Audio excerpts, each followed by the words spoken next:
Hello everybody, I hope you're doing well. This is where you saw me last time you saw me in the garden, trying to get some rhubarb ready for the winter. My father, who's gone to Cornell Agricultural School and is a heck of a lot smarter than me, told me to cut the rhubarb down to 6 inches, mulch it up and put a pail over it, and it would survive one of our New York winters. A woman I went to high school with said her and her husband wanted to make money with an apple orchard, and while they were waiting for their apple trees to grow, they planted some rhubarb, and they ended up making more money with the rhubarb. So I want to try to get a couple rhubarb plants going where I live. So we're going to throw on the cheapest mulch I can find, and then we'll fast forward to when winter is over.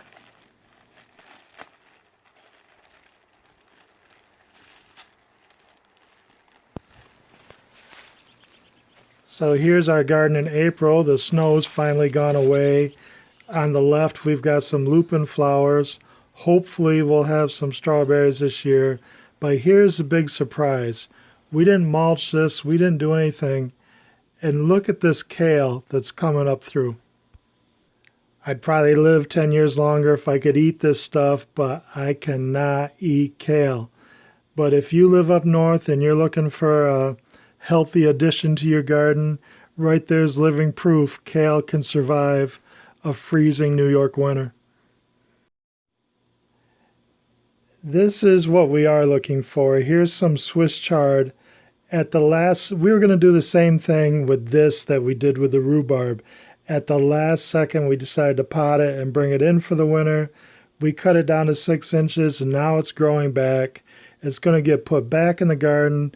And the only thing I want from this Swiss chard is for it to produce seeds this year. What do you think that is? It looks like a dragon opening its mouth or something.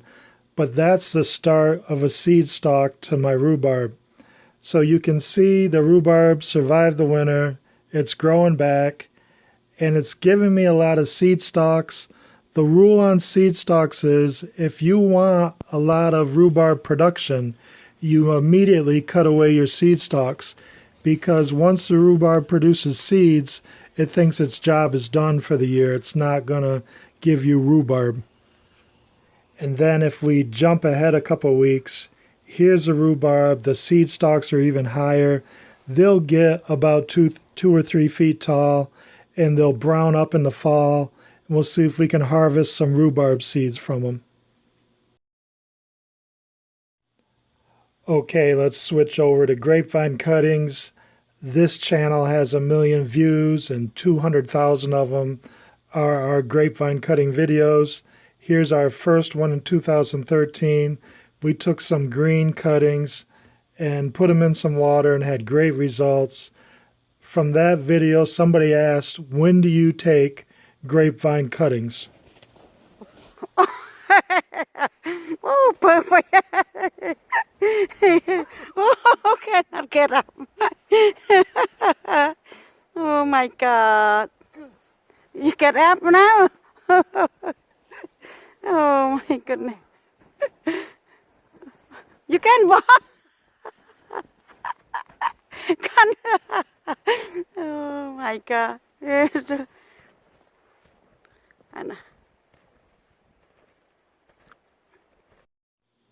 So when I think of taking grapevine cuttings, I think of the spring. Like, when do things grow? When does your lawn start to grow grass? But that guy's question got me curious, so I said I'll go out after the season is over, around Halloween. We'll take some cuttings. And here we are, January 1st, taking some grapevine cuttings. Can we get them to grow? So we took the cuttings from October and January. We put them in some soil with this rooting hormone. You don't have to use the rooting hormone, but for $6, I thought I'd try it. And everything grew. And kind of a funny thing happened. The opposite of what I expected. The cuttings in January grew the easiest. So if you take a cutting in January, the plant's dormant, so you're not stressing out the plant, and it seems like the plant knows that spring is just around the corner, and it grows pretty easily.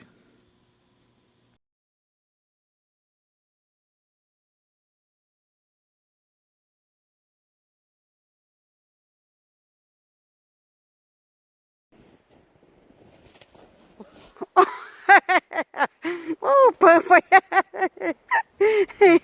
Oh, cannot get up.